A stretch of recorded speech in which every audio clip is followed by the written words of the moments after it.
My conversation today is with author, Freemason, scholar, translator, and pal, John Gilbert.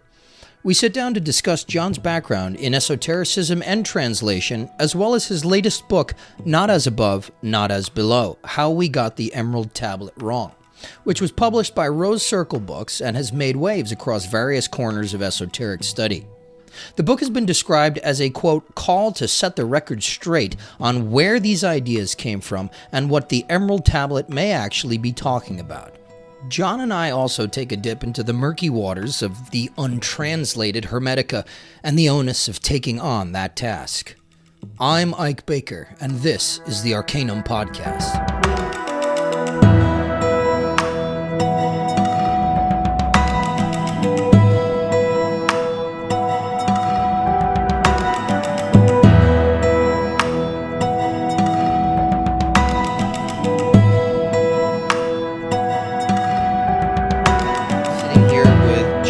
Gilbert, author, scholar, translator, and Freemason. How are you? I'm great, man. How you been? I'm good. I'm staying alive. You know, it's been a long time since we've seen each other. I hope you're doing well. Same. I think it was. I've been well. I've been busy as all get out, working on this last book that I think we're going to talk about, and then I've got a couple more in the pipe, and just trying to talk to people about that and get the word out and garner some interest, but also just interested in all things that you do. I have to say right up front, everything that you do on your channel is fantastic. I think it's the premier channel and podcast for this stuff. I love what you did with Hondegroff. He's great. And I love everything they do over there too, by the way. It really has that, it elevates all of this to the academic level. And that's something I mentioned in the book, is that there's this bridge that's kind of missing. There's sort of the students of the esoteric, and we rely a lot on previous works by late 1800s, early 1900s esotericists who had limited resources and limited access to things.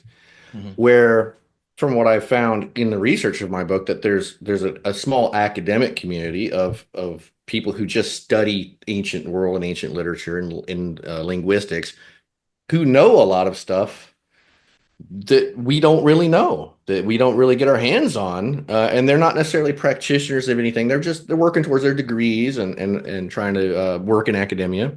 Mm-hmm. Fair enough. And to them, things that I found that were blowing my mind that were just common knowledge. I found in essentially college textbooks and stuff. So yeah, man, a lot going on, and and I love what you're doing. Thanks for having me on too. I appreciate it. Yeah, well, thanks for being here. It's my pleasure, and I appreciate the praise. Yeah, I defer a lot of that to the guests I have. They're all very special people, and yourself included. I'm glad that you're getting to come on here and have a chat with me. So as I mentioned in the pre-recorded intro, you wrote a book, and it's certainly gained quite a bit of traction. You're doing a lot of things in the Masonic community, but let's talk a little bit. Let's introduce you to some people. What's your background in esotericism, and in particularly, let's also talk about your qualifications in translation. Oh, yeah, that's a good place to start. My history in esotericism is it's patchy, it's spotted, and quite strange, and a lot of I'd kind of forgotten about. There, I had a lot of weird experiences as a child. I think a lot of people do.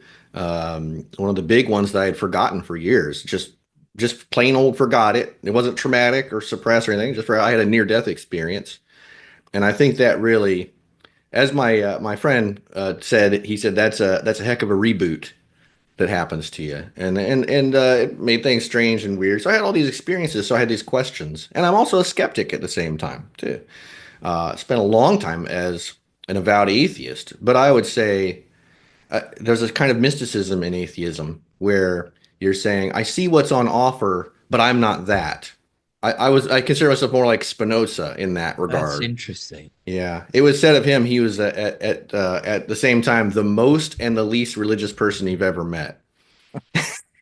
So I was kind of like that for a really long time. I landed in Freemasonry back in 2005, so a little bit later in life, a little bit later than some guys. and then took a break from it for a long time, just for various reasons. I had some disagreements on how things were run in certain aspects of lodges I was involved with, and I won't go into that. I won't besmirch anyone's name or lodge, but I got just pulled back into it by the hand of Providence, and it's been a roller coaster ride ever since. So, so I was originally raised a Mason up in Michigan. I spent 21 years in the military, so I traveled around a lot. I lived and worked in the military in Michigan. Shout out to the guys at Paw Paw Lawton Lodge number 25, my mother lodge. Great bunch of guys. Hope to get up there soon. I get up there maybe once a year if I can. It's tough, but I maintain my membership there, and then here locally, well, local to Kentucky anyway, Crescent Hill 456 and the Green Lion Masonic Society. All those guys associated with that. A number of lodges, 218, number one, number eight. Just some really great people who are serious into their research, serious about Freemasonry, esotericism, which to me are inextricably linked. And they brought me in, made me one of their own, and I really found my people when I got pulled into that. So that's where I am now. I'm in some independent bodies, of course, and those are great resources to study from and great people to be around. So that's my background in that. And you want to talk about like linguistics, how I got into that? Oh Well, yeah, absolutely. That's very, very interesting, and I know it's tied into your experience in the military, correct? yeah, it is, and the military was a real leg up for me. For as much as anyone who's been in the army knows what a shit show it can be. I always tell people it's a lot less like Full Metal Jacket and a lot more like MASH. If you remember the show MASH, Really? yeah, it's all the hilarity and the nonsense and all that. That's all there, and anyone who's been there can attest to it. But I loved it. I loved being a soldier. I retired out just because it just started becoming a younger man's game, and you need to know when to get the heck out, and let other people rise to their full height. I think life's like that too. At a certain point, you gotta get the heck out. Hey, you know what? You know what? That should be your next Masonic talk. Oh, really? Getting the heck up and out, leaving it to young people. That's another subject too. I mean, certainly. I know we've talked before when we've met in person, which we did the Masonic conference Yeah. down your way, which was I mean, what a great opportunity! What a beautiful place to do it! What a beautiful building! Great group of people. But that's where I got to talk about this. I got to really. That was really the first time I really in front of a large audience presented this and how I got into linguistics as Mm. well. So I was in the army and I was a tank gunner, so M1 Abrams tanker. So that's how I signed up for that. 9/11 happened, and like a whole lot of my generation, Gen X guys, we went off and did that. And then I got what they call command directed to military intelligence. They said, you are going to intelligence. And I thought, well, that's going to suck. But I learned at some point to start taking advantage of opportunities rather than trying to force my will on things. There's going to be a flow to things and you go with it. So I went and did this, and you start out, and this is how this works. You start out tactical intelligence. You're talking about finding the enemy, finding threats, characterizing them, maps, that sort of thing. Stuff you see on TV, out in the field, sort of small unit level. But right from there, I got command directed to do something else. They said, you're going to go to Defense Language Institute and you're going to learn Arabic. So a lot of people ask me, how did you learn Arabic? Like, what made you pick Arabic? I'm like, I didn't pick Arabic. They made me do it. I wanted to pick Farsi. Because, when I knew they said you're going to go to Defense Language Institute in Monterey, California, I thought, well, I'll get to pick my language. And I thought, man, a Persian Farsi, Iranian, modern Iranian language, Yeah. it's beautiful sounding. I'll give you an example, like just the phrase, like the boy is on board the airplane, for example. It's beautiful. It's chapasar ruya yahavopemo, and someone will correct my pronunciation on that because I'm not trained in that. Sounded good. But in Arabic, it's al ibn al metin al ta'ira. A little bit weirder, Choppy, a little choppy. bit harsher. Yeah. But I love Arabic. I've come to really love it, and it's poetry. But I'll tell you what, going to Defense Language Institute, that was first of all, it's an attrition-based school. So they attrit out, basically kick out the bottom 75% of the class. But in 15 months, you go for 15 months, the same subject every day, all day, weekends, to include also maintaining your shooting and physical fitness and all that stuff. Sounds I like a spent goddamn dream for me. it was the hardest thing I've ever done academically. It was because when they stuff this language into your head, they call it immersion training, which the joke in Arabic is that the word for immersion and drowning is the same in Arabic. So it's ghimar. So we were we were being drowned by Arabic, but so I graduated at the bottom of my class, which was the top 25%. So and we spent 2 months in Egypt. A couple of us lucky folks got to go, and it was amazing. Amazing. I went to the stepped pyramid Saqqara, and that was an amazing experience inside there. Went inside the pyramid, met the Egyptian people who are just lovely. And I know you spent a lot of time in Egypt, and it's just great. I mean, it's a Oh yeah. different world, but God, the people are nice. It's just really fantastic.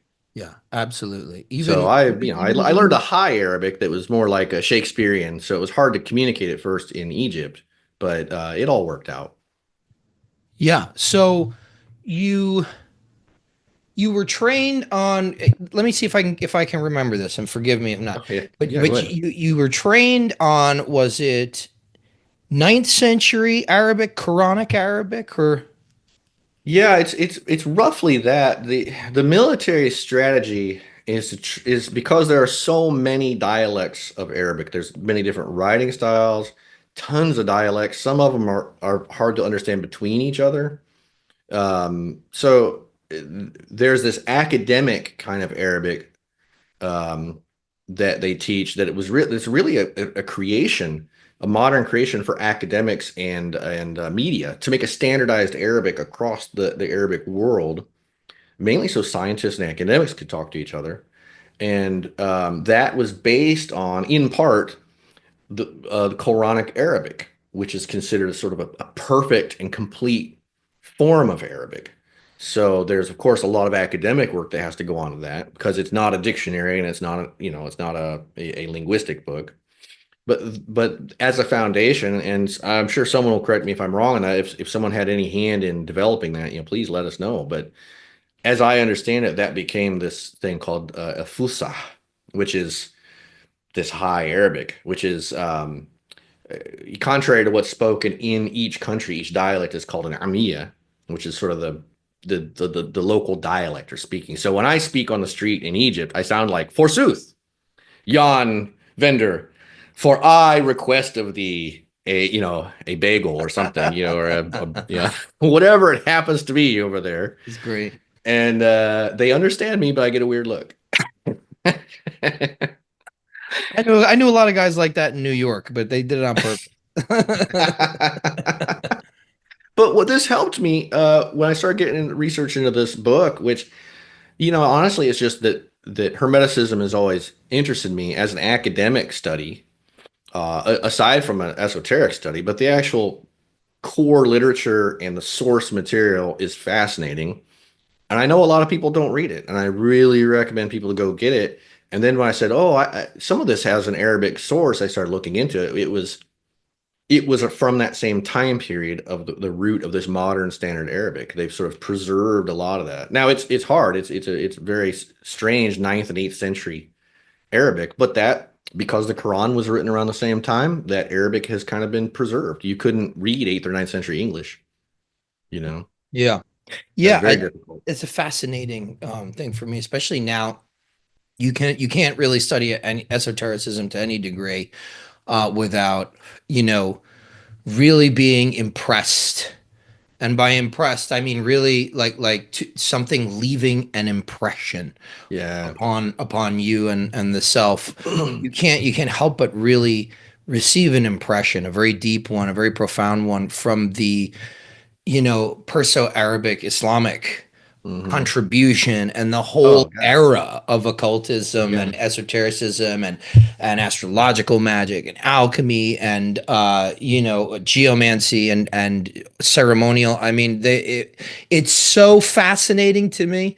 Um, and I'm hoping that we get more people like yourself that are interested in translating this stuff and bringing more to the light because it is underserved, I think. And I agree. I mean, I agree with everything you said there.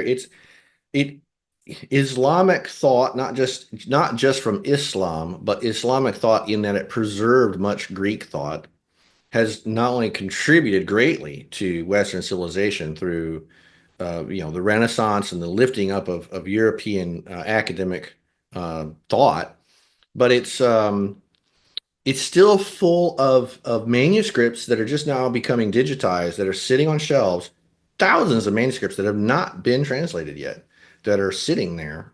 And there's lots of reasons for that. I go into it a little bit in my book. Is that, when people were really interested, people who were called Arabists back then, this late 1800s, early 1900s sort of surge in esoteric thought and idea and looking for the roots of Western esoteric culture, the sort of undercurrent of Western thought that's been handed down all these generations. And they arrive at these Arabic sources. Um, like academic study of Arabic was pretty new. So when you look at the guys who were translating this stuff in the 18th century, 17th, 16th century, all the way back to the early Middle Ages in Europe, there wasn't even a bilingual dictionary in Arabic.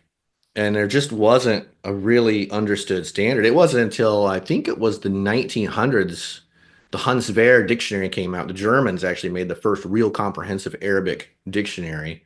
And obviously that was to German first. But it was also the Germans who really discovered the Arabic verb structures and measures, as they call them. They sort of really did an academic look at a linguistic structure of Arabic and said, well, here's how it looks like it works, and really recorded that for Western civilization. It may have existed somewhere in Middle Eastern culture somewhere, but I'm not aware of it. So my point is, it was a late invention, and a lot of people didn't have the benefit of this. So you get this sort of which is the subject of the book, mistranslations and misunderstandings of what we call the Emerald Tablet. Some of the translations aren't too bad, but what I found was that by the time a fairly correct translation come out, that I would call correct, and I invite anyone to check my work and correct me if I'm wrong. Again, there's experts out there. I always have to say there's always someone way more of an expert than I am who really knows their stuff, and I invite them to look into this. This is the whole point, is to start the conversation. But by the time a really good um, translation came out, and I think it was 1927, all the other translations had already been established in the Western mind. Hundreds Mhm. of books, thousands of quotes, dozens of experts drawing on earlier translations that had accrued uh, errors, I would say, over that period of time, and a lot of what we call eisegesis. You're looking back, and you want it to say something Right. that you kind of think it already should say, so you kind of dress it up that way. Right. And Yeah, you and see even academics do it. oh yeah, they do. You Yeah. see, you see it a lot in even the like Platonic and Neoplatonic and other forms of the Hellenistic era of Hermetic literature is rife with that kind of like just Yeah. I would say willed ignorance in translation because yeah, it's like they either they want it to say something or they really don't want it to say something. Whoa, Like it's yeah, about yeah. That happens a magic and lot. stuff, and they really don't want to render that anyway, but Certainly. I I'm wondering what these so I'm under the impression that the earliest Arabic manuscript that we have for the Emerald Tablet, and correct me if I'm wrong, is a 8th or ninth century Arabic text. So it would have been right in that Quranic, Hmm. wheelhouse, depending, as you say, on dialect. and it's actually it was in the appendix to an Arabic alchemical text. Do I have that right? Yeah, I mean that's pretty much spot on. It's but it's weirdly it's just a 15 line in most English renderings. It's 15 lines, but it's a paragraph, a long paragraph, and it's at the very end of this very long work with a few hundred pages called "The Secret of Creation and the Art of Nature." It's shorthand in academic. It's by its Arabic "Secret of Creation." They call it Stira Khilik. So you'll see that written, but a secret is the secret of creation and the art of nature. Now, what's interesting is that is a two-part title, The Secret of Creation and the Art of Nature. We're talking about two things, not for no reason. What you find is that this book is you have scribal notes, the person writing it, and then that person writing these sort of scribal notes you see periodically, is telling you this is the account of Apollonius of Tyana. And now academics are correct in for various reasons in knowing that it's not really written by Apollonius. There's some stuff that he couldn't have known. There were some historical facts in there, so they were able to date the language and date it, and so they call him pseudo Apollonius is the sort of academic name for the author. But so Apollonius talks about this personal journey, but he also writes about this. The bulk of it is, like you said, this sort of alchemical text. It sort of predates the idea of alchemy proper, like we would have in Europe, but it would be called more of a technical hermetica. So planets and metals and origins of things and forces of nature, this sort of idea. And I'm still translating that. That's another story, but because it's huge and it's difficult language. And so this goes on, but that's a book he's reciting called The Secret of Creation. And I'll tell you how he got that in a minute. But what we call the Emerald Tablet is actually a small text called The Art of Nature. It's not called the Emerald Tablet. That's one of the first revelations. I mean, it's not the Emerald Tablet. You find out in Hermeticism, there's many Emerald Tablets, and it's highly symbolic. But what we call the Emerald Tablet is actually titled The Art of Nature. And then it begins, this poem. But these are two things that this Apollonius finds. They're a discovery, and this is probably the pivotal part of the book, is there a discovery after an inward journey are these two items, rather than what we think in modern times that the Emerald Tablet, and especially this line, as above, so below, which we can talk about, are a cornerstone from which you begin your alchemical or esoteric journey. Not so in its founding document. In its founding document, it's one of two rewards for a life spent on that journey. And it's pretty shocking when you read it.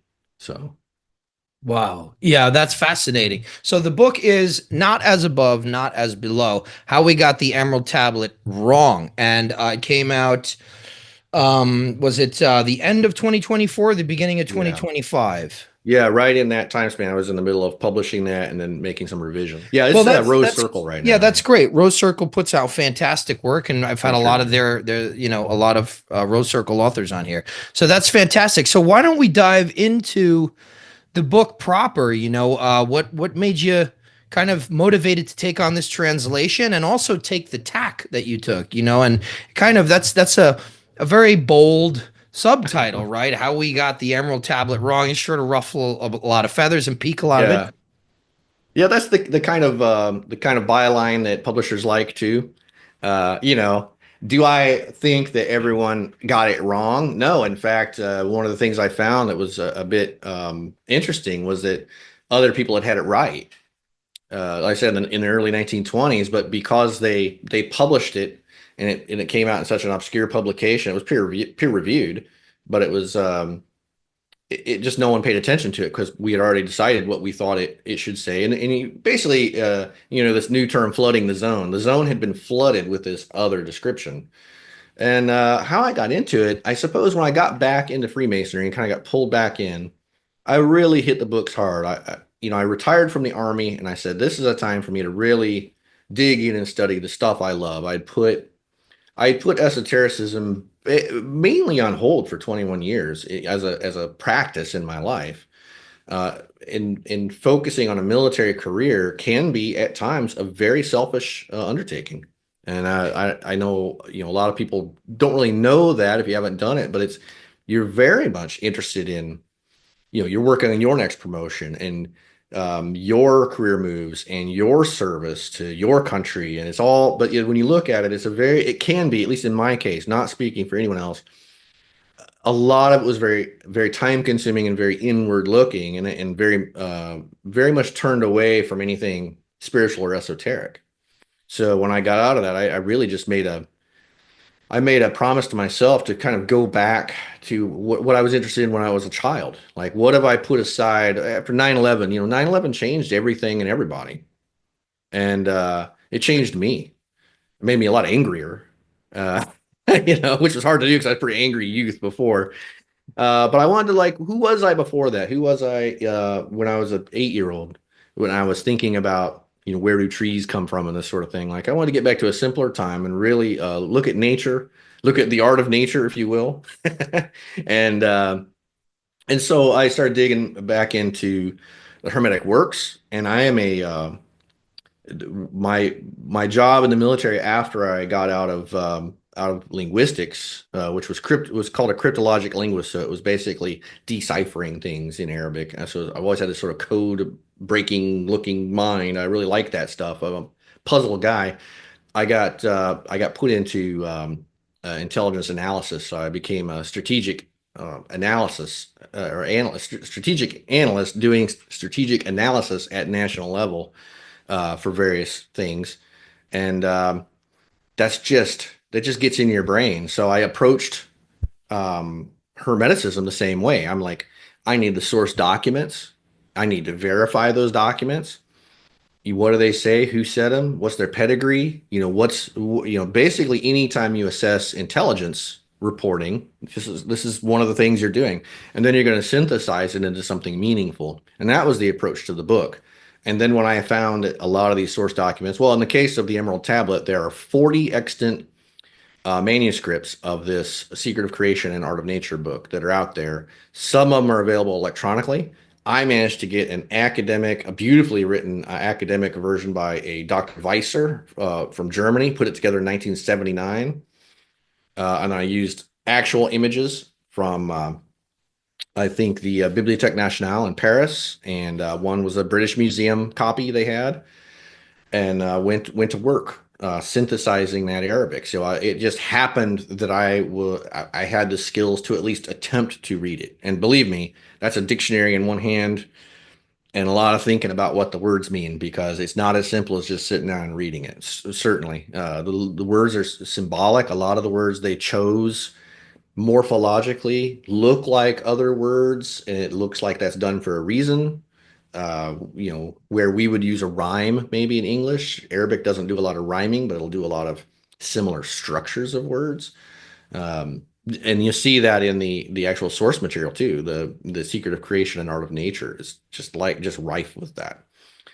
And yeah, so that was my approach, was an analytical approach, and I'm driven by demons. I tell people I'm compelled. And back to what you said about how the influence of these words and the influence of these writings.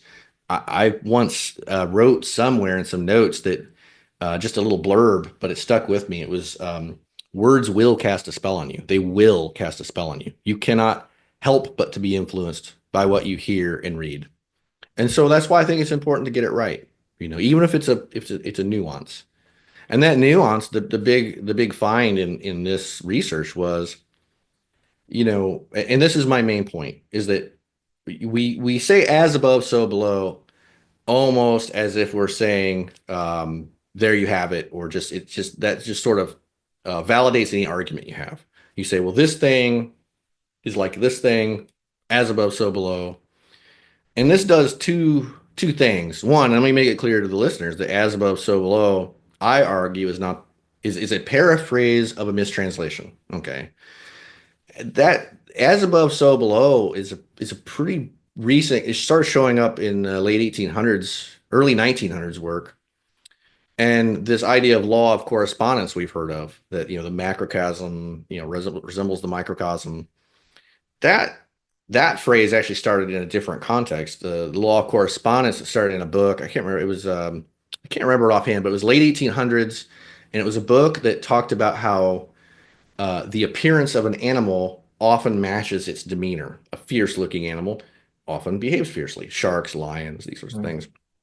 Kitty cats, I would argue, are fierce, but they're generally not dangerous. So, this was called the law of correspondence. But these ideas became merged in some famous works in the early 1900s, and that's what we have now. So the modern idea is as above, so below, came from the Emerald Tablet. Emerald Tablet is the cornerstone of esoteric thought and Western tradition, and it is the law of correspondence between a macro and a micro. It just turns out that that is not necessarily true, those statements. As above, so below didn't come from the Emerald Tablet, and the Emerald Tablet wasn't really talking about any kind of law of correspondence, I argue in the book, based in its context in the rest of the Hermetica. The actual phrase is the above is from the below, and the below is from the above.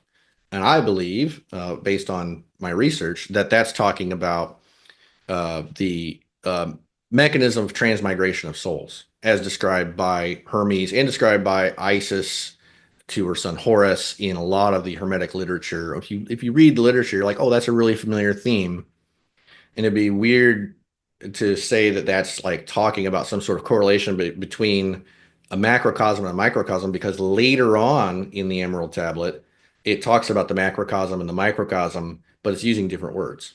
The above and the below are literally the above and the below, which you find elsewhere in literature. They're talking about a sort of a place where souls go to, sort of what we call in Kabbalistic terms like Malkuth, the material world, and then back up to somewhere else. And then macro and micro are having to do with where the ineffable God would be and where nature would be that you can see in Hermetic literature. Pretty Yeah. straightforward too, actually. Yeah, I mean it is pretty interesting that the idea, as you say, transmigration, that metempsychosis. Yeah. Yeah, there's tons of stuff come to mind, particularly because in the Platonic tradition, which really influenced the Hermetic writings, as we kind of mentioned before, um, particularly in stuff like the Phaedo or the Phaedrus, or even in the Mhm. Timaeus, you've got stuff where we're talking about how like matter is a receptacle and it's inanimate without soul. I mean, right? Even look at the word animate. Yeah. Right. The etymological root of that is the Latin word anima, which is soul. So like things need to be matter must be moved by soul. And it's funny, I was going through some notes on the Phaedo today, and this argument from opposites is one of Hmm. the major arguments that Socrates, or Plato's Socrates, posits. He puts forth arguing for the immortality of the soul. If soul is life itself, it imparts life to matter here, then it can't come out of death. Hmm. It just kind of does this revolving thing. And then you look at like Porphyry's commentary on the Cave of the Nymphs, and he's trying to reveal how in this Homeric allegory from book 13 of the Odyssey, that this cave is really like the cosmos, and it's Yeah. got a hole by which like the souls of men ascend and descend, and then a hole in it like on the other side, diametrically opposed, where the gods come in and out.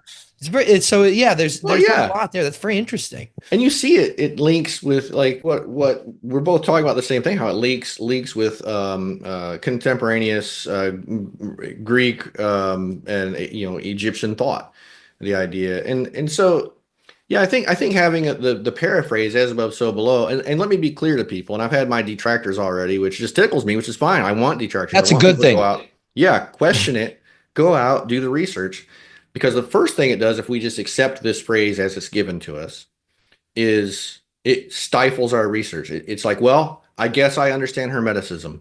It's this one phrase, the soundbite, as above, so below. I know the Emerald Tablet, probably never read it. And if I did, you're getting some crazy translation, and there's dozens and dozens out there, and they're all in conflict.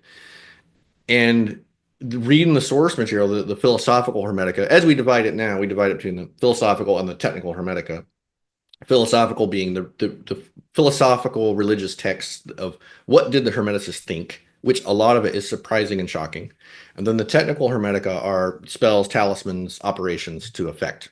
So now, now I got to bookmark that because I want to know what you've probably piqued everyone's interest. What of that is surprising and shocking?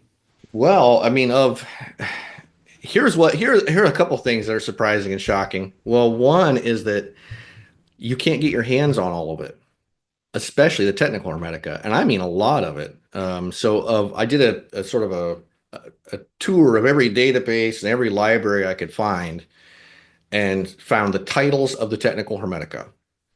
And I found something like 25 titles of works. Only about half of them are available. There's only about half. I don't know where the other ones, some of them you cannot even find where they are or if they ceased to exist at some point, because certainly some of them did. And we know that there's no copies left, but some of them are just not mentioned anymore. You'll see them mentioned somewhere. You literally can't get your hands on these things. There's a ton of material that's not translated.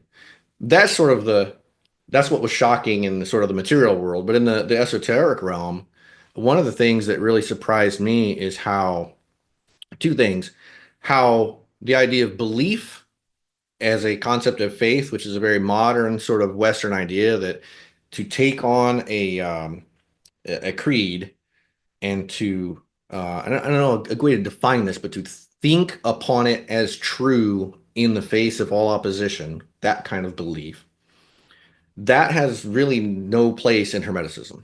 It's not about that. It's not about taking on a system. In fact, Hermes is quoted in there as saying, "I speak in allegory." He Mm. says it right up front. This is allegorical. But then the second thing that's surprising is that the allegorical, or that the system of what we would call astrology that's described in the philosophical Hermetica is allegorical. It has, in my opinion, nothing to do with planets and stars. Those are just names. Those are symbolic names and placeholders for a mechanism he's describing that describes the hypostasis. Virtually all religions and philosophies say or posit that we have a reality that we think is real, but it's pretty obvious there's a whole bunch of it that's not perceived. There's something below it that's the hypostasis, right? And that astrology just describes that mechanism as it emanates from the ineffable, void, or what they call the unknowable God, the nature being the sensible God, the one you can see, and how that emanates in concentric spheres, which relate to Kabbalah, and other things. But you're really just on a series of bearings and moving parts and influences and concepts. And then it's very weird because it's actually heliocentric. And the Earth is never really defined as having a separate sphere as where it belongs in there. We know it's between, like the moon and Venus, if I'm recalling right. But it's a very interesting system, very shocking. That just doesn't have anything to do with stars or magic or anything that you would normally associate with it, wizardry and Hmm. stuff.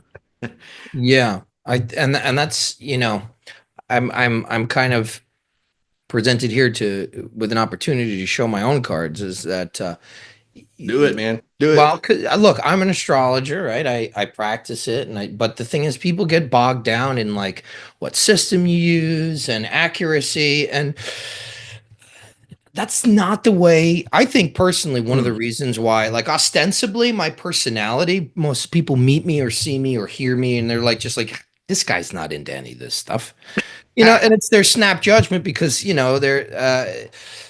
there's likely a lack of actual you know erstwhile sort of or previous um actual life experience in this stuff is that Mhm. after once you get to a certain point of your development in this stuff, the facade, the artifice, the affectation, it all drops the fuck away, and you Yeah. realize, look, God gave me a certain disposition, certain parents, certain place I came from, certain set of experiences. Now, I'm not gonna. you know, smudge that up, cover it up, hide it, behind some fancy mustache or fucking Right. hairdo or all this stuff. I mean, I tried it, right? I'm covered in Yeah. tattoos.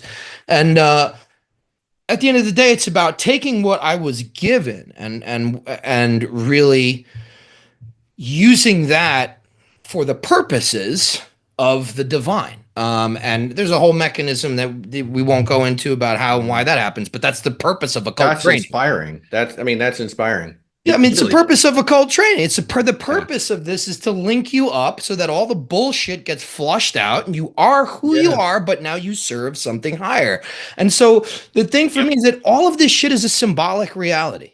It's Hmm. all symbol, and this is, everybody talks about it. If you can read these writings, whether they're Platonic, whether they're Neoplatonic, whether they're Hermetic, they will completely mystify you until you can wrap your fucking head around the fact that all of this shit is symbolic because it's based on a truth that can only be gleaned symbolically. But I it is I think truth. you're It's right. more real than any truth we have here. I think you're 100%, right. You're using symbols, and the reason we use symbols in Freemasonry, for example, a lot of people ask, well, what do the symbols mean? It's like, well, the symbols mean things in different levels, and the same with words. And the people who wrote this stuff were doing this intentionally. They knew what they were doing. But you can't describe the ineffable. That's the definition of ineffable and ineffability. So it points to it. And I mean, you see this in Eastern thought. This is, I did a translation of I did an interpretation of the Bhagavad Gita, sort of a seminal work of Hinduism, which really influenced me, really spoke to me. And you see these similar concepts that you can point to this thing, but as soon as you describe it, you've got two things. You have to compare it against another thing. The sort of the root of the sort of dipole reality that we live in. It's either this or that, and that gets, and that's, if you really can get past little phrases and little things that you think are true, really go to the source material, really read it, let it soak in. You'll be like, even if you don't necessarily take it on board as your personal system, you'll go, oh, I understand what they're saying. Because too often Hermeticists and Hermeticism is dismissed as, hoodoo nonsense, guys with pointy hats, playing with star charts and stuff. But every single person I've talked to who does this, um, they understand at that core belief, that core system is symbolic. And this is sort of a Rosicrucian idea. This idea that you can't limit yourself to one set of systems and one set of literatures. You can't basically make yourself stupid until you reach the ineffable. You can't just keep, I can't read that, I can't read that, I can't look at this, I can't do that. Rosicrucianism will say, look, every religion or philosophy or religio-philosophical idea or system or symbol set is a shadow of the reality. You can't ever see the real reality. It's like a shadow of your hand, it's distorted, but they overlap somewhere. And they all seem to overlap. And the Rosicrucian will study in that overlap.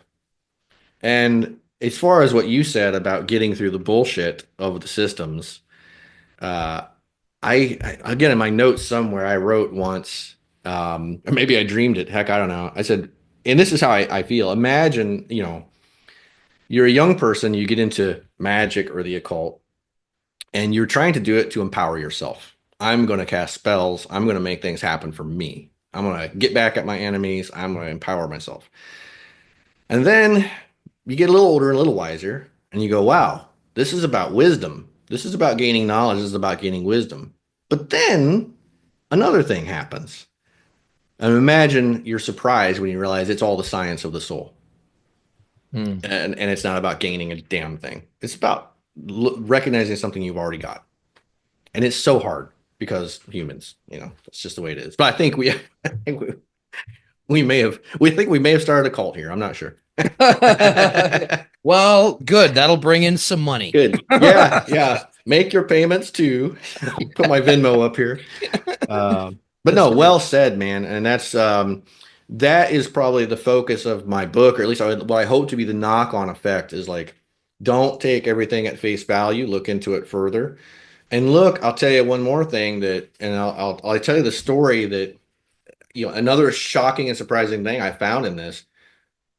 reading the source manuscripts, we all sort of knew the story. Any of us who knows about the Emerald Tablet knows that, well, some guy went into a crypt somewhere. That was Apollonius. He went into this underground vault, and there was it was the tomb of Hermes, and Hermes was holding this emerald tablet, and that's where he got it. And on it was written all this stuff. Okay, but if you that is from a very small preamble on the last page, which is where you find the Emerald Tablet. Invariably, it's on the last page. You find a preamble from the scribe saying that's how I found it. But he also says something that people are overlooking. He says in all of these manuscripts that I've read, said that saw the tablet made of emerald, or in some cases lapis, or some cases turquoise. That goes back to some Egyptian ideas. But upon it was written, "This is the art of nature." Okay, we covered that. And upon it was a seal that only the wise will know, so that only the wise will be able to read it, as I discussed in the beginning of this book. Oh, so you have to go to the beginning of the book. So I went to the beginning of the book and started translating. And there is a very large allegorical story of the finding of the Emerald Tablet and the book called The Secret of Creation. And it's obviously allegorical. And it goes something like this, if you want to hear it. It's so Pseudo Apollonius, as an older man, after a life of working and becoming tired, went to this statue that was standing outside of his town, Tiana. And this statue was a painted statue of Hermes, as was common back then. Now, statues back then were not just statues, right? They were the vessel and receptacle of the living Ba and Ka. They contained the soul of that. So here's Hermes, as best as you can represent Hermes on the planet. And there's a riddle written on him. And this riddle says, for those of you seeking, my truth, or some words to that effect, you have to look beneath my feet. Well, he's standing on a glass plinth. Now, glass is extremely rare, so this is highly symbolic, I argue. And Egypt was known as the source of glass in the ancient world. So you're talking something rare, transparent, Egyptian, fragile. And that had something else written on it, but it was written in the original language, which we would call like Adamic tongue, some language that no one could really read. So everyone in the village had been trying unsuccessfully to read this riddle in the Adamic language. Well, it's really interesting is that in the original Arabic, the word for feet is written morphologically like the word for leg. And if you know this, which is what Apollonius did, is he decided, oh, it's under the leg he's standing on, under the plinth. So he started digging, and that's where he found the crypt. Now, here's where it gets interesting, is that he found this crypt, and he didn't just go in there and grab a tablet and leave. He tried and tried to go into this crypt. It was full of darkness, and a dark wind kept blowing his fire out, kept blowing his flame out. And he tried and tried and tried until he was overcome with sorrow, and he cried, and he sat down, and he couldn't do it. He couldn't get into the crypt, this journey into this dark place, until he is met by what the text calls a sheikh, which is a venerable old man, a wise person. This sheikh looked a lot like him, but older. And the sheikh said, you have to conceal your flame in a transparent vessel. And Apollonius is like, who are you? He says, I am your perfected self. Apollonius does this. They never describes how or what, encloses his flame in a transparent vessel, and is able to go into the crypt, where he sees another venerable old man, a sheikh, which you don't find out till the end of the book is actually Hermes, apparently a tomb of Hermes. And I say a and not the for good reason. And in that, he's holding in front of him this Secret of Creation book. And the words are basically between his hands in Arabic, but that's a idiomatic expression for like either on his lap or in front of him somewhere is this book. But then in his hand is this tablet made of emerald or green stone, and that upon it is written the art of nature. And then he took those, and then he became like Hermes. He became master of talismans and wonders, as is described in the Emerald Tablet. You know, master of talismans. Father of talismans, master of wonders, and treasurer of wonders. All these great epithets that now all of a sudden Apollonius has that, and he's able to go out and be this great magician and master of talismanic magic, as he's known for. So this story is obviously an allegorical journey inward to discover two things that empower you: the secret of creation and the art of nature. Hmm. And these are written on emerald tablets because it's pretty clear in all the Hermetic literature that a lot of people didn't have access to, because they weren't. Some of it wasn't found until the Nag Hammadi library, where you start finding that Hermeticism talked a lot about anything really sacred and valuable being written on the emerald tablet. Maybe a callback to Hathor in Hmm. Egypt, but definitely representative of the human soul. So there's lots of emerald tablets.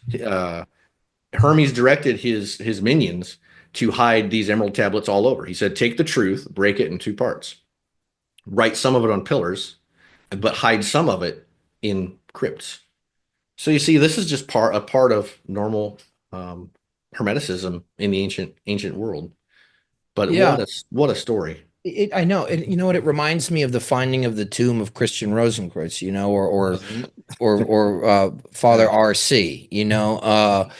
Um, real similar. And there's a yeah, book there very too. similar, very similar. And it also, it ends up being that Rosicrucianism is really the custodian of specifically, Hermeticism into the later Renaissance, and so that is very, the parallels are striking. But yeah, I mean, Yeah, it that's is. an incredible story, and it's incredibly vivid imagery, especially if you've been to any of those areas over there. Hmm. It's, I could like just see You it can on. feel the breeze. You Yeah, can, it's yeah. amazing. And this is just an example of the kinds of things that if we just stop at one phrase and we don't look further, and we think we understand Hermeticism without studying it, we miss these things, these great allegories about the soul and about internal discovery and about the self and about the Mm. truth of what the Emerald Tablet really is, one of two things.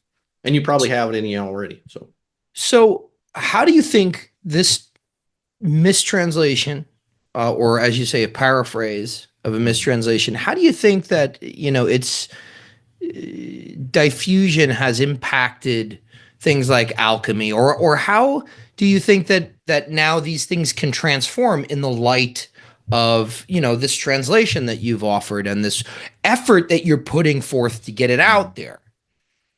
Yeah, that's a really good set of questions. And I don't think I've really come to grips with it all.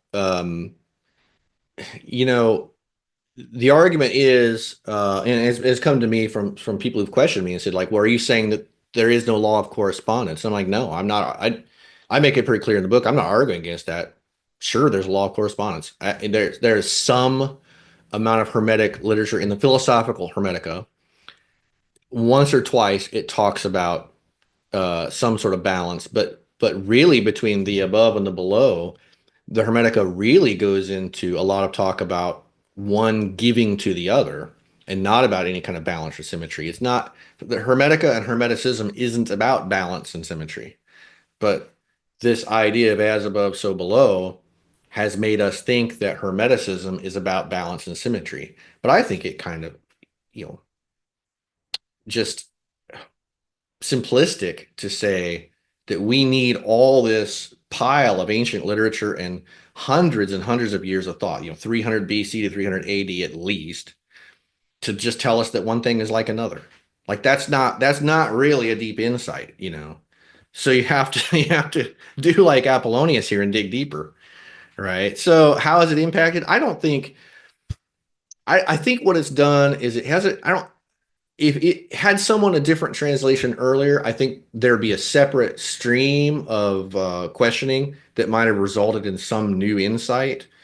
As it stands now, I don't think the idea of as above, so below tainted anything necessarily, but I think it gives undue authority to ideas that it probably is undeserving. It's kind of like saying, like I say in the book, like, the Bible says God helps those who help themselves. Well, it doesn't.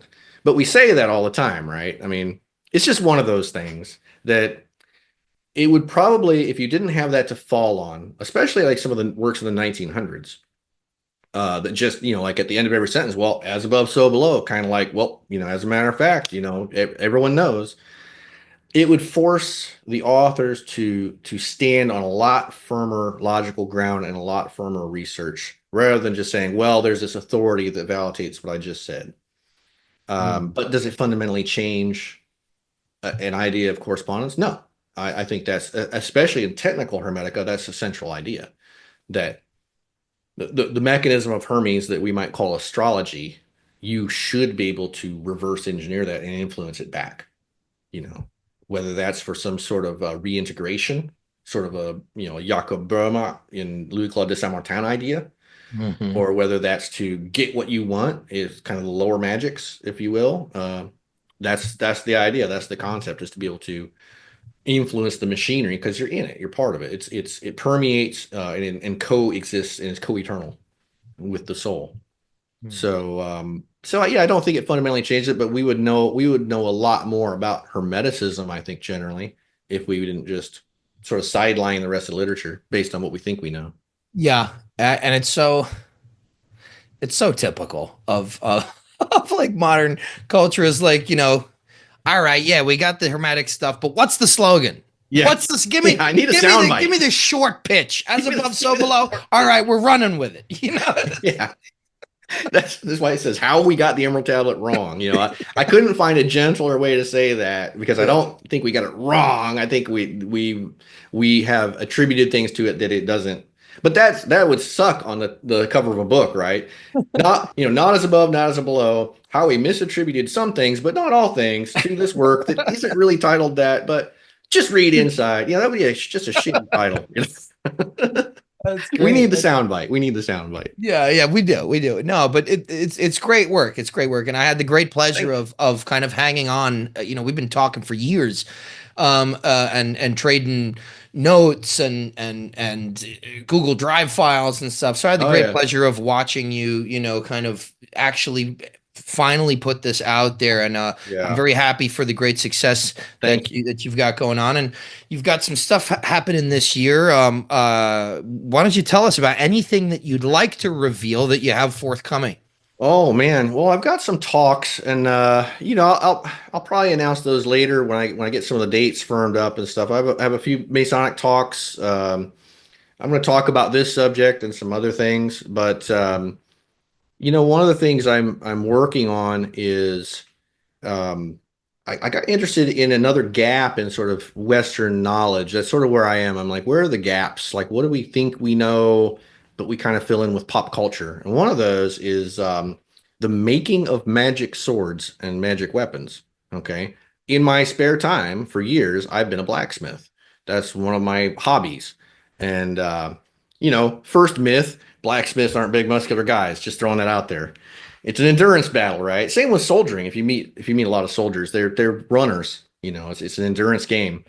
Um, Martial arts too. The littlest guys are yeah, the ones who are going to kick your ass. you bet. I'd be scared of them because they have to fight. The Yeah. big guys you rarely do, but so I did some blacksmithing and got interested in ceremonial swords and ritual swords as one does. I've been a sword guy forever. I mean, since I was a kid, love swords. Missing some teeth from messing around with some swords with my buddies. I got two teeth. I zigged when I should have zagged. That didn't work out. Uh, but then I got into blacksmithing, and then swordsmithing, bladesmithing. I lived in Scotland for a while, and I just met a couple of guys, and they just took me in. They were sword and knife smiths up there on this island off the coast of Scotland. And I just showed up, just this ragtag dude in a trench coat with a backpack, and they were really great. Showed me a lot of stuff just for fun, and I came back to the States and worked on that a lot more. But here's what I found is in Western literature, we have magic swords. Okay. Arthurian legends, other legends, you name it, a lot of the Icelandic sagas, these sorts of things. But here's the process of how they're made in all of that literature. And if anybody has any exceptions, please send it to me. What all I can find is there's a magic swordsmith, and then he either takes pieces of a broken sword or just the raw materials, goes into his smithy. You don't know what happens, and then out comes a magic sword, and that's it. Whereas, by contrast, the Japanese sword making method, not just the physical method, but the ritual around it is very well documented. It's about consecrating the space. The swordsmith, at a certain point, becomes the high priest. The smithy becomes a temple. There are various symbols and ritual mannerisms and prayers and invocations because the sword becomes a living being. It is an elemental of four elements when you finally make it. And I am here to attest, whether you believe it or not, that there is a point in making any knife or sword, and I mean beyond any kind of tool I've ever made or any art project, where it really becomes alive. You can feel it. It changes in your hand. It's amazing. And I'm doing things that aren't necessarily just changing the balance or something at that point. Usually when I'm hammering in the bevels, the where the blade comes down to its edges, it just transforms into something, and it's got its own personality and its own way about it. And anybody who's a sword person who's ever owned a sword knows that. And that's why they get names, and they're really a part of if you're a magician, they're a part of the magician's life. If you're any kind of ritualist or ceremonialist, no other sword will do except your sword. And so I wanted to fill in that gap, and I wanted to take what we know about Japanese smithing, kind of extrapolate that into what we know about Western magic item creation, which there's plenty about making different things, wands and amulets and talismans and things, that process, and what we know about Western esotericism generally, and try to say, here's what it might look like in a Western smithy making a magic sword step by step. So that's kind of where I am with that. That's one of my Amazing. projects. That's so cool, man. That reminds me of, at least the form of talismancy that I practice, where yeah, once you've consecrated that thing, it's alive. It's a Yeah, it is. living being. Yep. These are, I think, I mean, just speaking esoterically here, the idea is that it's an elemental, it's an elemental being. You're using those forces, whether you like it or not, smacking the same together. I've known a swordsmith who shall remain nameless, but he's a very well known and renowned and really fantastic swordsmith. But he's also a practicing alchemist, because there's just no way that you can have this ritual outside of you and not have it inside of you at the same time, which is sort of the alchemical idea, right? Your Mm. your ritual is that set of symbols, and you're reorganizing it, and it becomes part of the reality. And there is some question as to whether there's a real reality out there or not, or if there's even a difference between the inside and the outside. But that's a whole other philosophical conversation. But the other thing I've actually got a lot of ideas I'm working on, but the other next esoteric thing is well, translating the secret of creation. I'm seeking a National Endowment for the Humanities grant right now, because I'm a college teacher, so I have this summertime that I'm off, and the National Endowment for the Humanities offers this grant to pay teachers to do culturally significant work. I'm hoping they see Hermeticism as culturally significant, because I need to sit down and really concentrate on translating the secret of creation. I've done 20 pages of it, and of course the last page, which is the what we call the Emerald Tablet. But I got about a year and a half worth of work there to do. And it's going to take a long time, and a long time to do it right, because every word seems to have three meanings, and Mm. there's a lot of notes you've got to write, because it's just really impossible to convey something exactly from ancient Arabic into plain old English without a lot of notes. Right. Like, yeah, they say this, but it really means this. And I chose this word because that's the closest thing we've got, but it's not really, so that's going to be a big deal. And I'm excited to see what else it reveals. It revealed that, the Apollonius going into the crypt. I didn't know that. I couldn't find that anywhere. Mm. Um, I mean, I'm looking forward to that. So I, you can keep me abreast of how Yeah. that translation's coming I'll along. send you snippets when I get them done, because it's a fascinating. I want to know the secret of creation. Yeah, Don't yeah, me you? I too. want to see it. I want to see, and I want to see if it's really Hermetica. If this is a work that, because Hermetica would have to come from the hand of Hermes. So if Apollonius, pseudo Apollonius, is saying this book that I'm about to recite to you was written by Hermes himself, then that becomes part of the Hermetica, the that isn't really talked about a lot or listed or available, like the Imaginibus or the Picatrix, however you want to say it. I'm Right. sure I'm saying it wrong. It should be right up there with that. It's a massively important volume if it is the source of the Emerald Tablet as we have it today. Mm. You Well, know, that's excellent, man. I'm looking forward to that. I think everybody is. So everybody gets a canned question at the end of the conversation, which has been fantastic, by the way. I'm oh, really thanks, happy that man. we got to do this. You blend a unique insight, the unique insight of practice and that familiarity with esoteric vernacular and the theory and all that stuff with this academic and scholarly work that you do. And that's, for me, that's where I like it. That's Oh, that's a thanks, sweet man. spot for me. So I'm glad that really glad that we got to have this conversation. I hope it's the Oh, first yeah. of many. But everybody gets the three question the last question. Could you recommend three books that would give some of our Hmm. listeners inroads potentially to anything that we've spoken about this evening? It could include anything Oh, you've written, it could include anything about swordsmithing or just the Hermetica in general. man, that's what a great set of questions. Your book, Formless Fire, Oh, come now. Come get on. it, get it, buy it, read it, buy it for your friends, buy 2 or 3 copies for yourself. No, I Just don't think, buy on Amazon. yeah, I think it's great. Here's what I encourage a lot of my fellow Rosicrucians to do. Um, Go out there and get the Bhagavad Gita. There's one, I can't remember the exact press it came from, but it has a foreword by Aldous Huxley talking about the perennial philosophy. You can get it paperback for like $10. Just look for the Bhagavad Gita and Huxley. I can't recall which one it is offhand.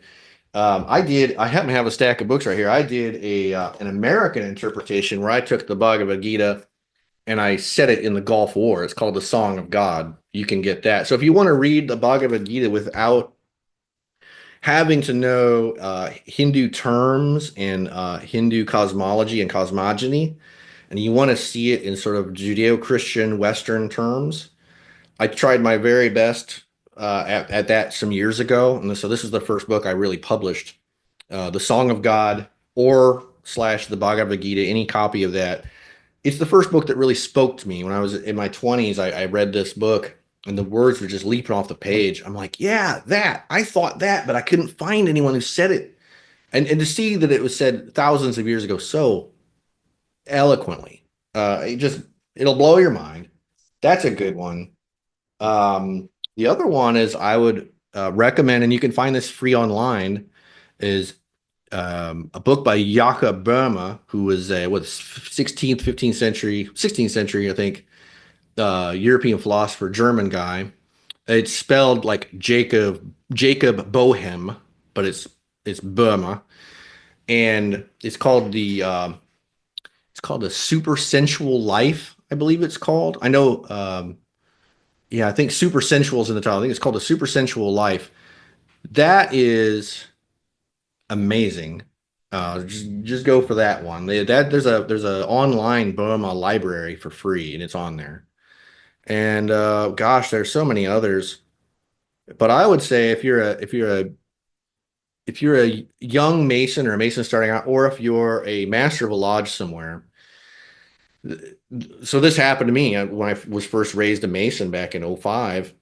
A guy came up. I was sitting in the lodge room by myself waiting for something. I can't remember, just sitting there. And this one of the brothers come up to me, one of the older guys. He goes, "Have you ever heard of Walter Leslie Wilmshurst?" I said, "No." He said, "Go read Wilmshurst." And that changed my perspective on masonry, my life in lots of ways. I Okay, so Wilmshurst's book, The Meaning of Masonry, it's a collection of 5 of his talks. The language is it's Oxford English from the 1800s. It's very elevated. It's some of the words have changed meaning. It's very hard. And I had a guy out here from one of the lodges out east here, and he said, I loved it, but it was like being hit over the head with a club every time I picked it up. I hated reading it. So I wrote it, shameless plug. It's called The Temple of the Masonic Order, which is a Wilmshurst quote. I took his 5 talks, put them all in categories because he starts and stops at the same place. So that makes it hard. And I put it in modern American vernacular. Um, you know, I'm a big fan of being able to access this language, and some of our language needs updated. You know, those old books that you'd read from the early 1900s to be like, oh my goodness, he ejaculated. Like we don't write he ejaculated anymore, you know. And some of the words have just flat out changed meaning. So, and it's very hard for, say, a 21-year-old new Master Mason to understand Wilmshurst. So I tried to interpret from English to English. So we'll see how that goes. But get that. That's a good one. Or anything Wilmshurst is free online if you want to read the hard part, the hard stuff. Excellent. Well, John Gilbert, thank you so much, brother, for being here. Thank you for your work. Thank you for your service in Masonry.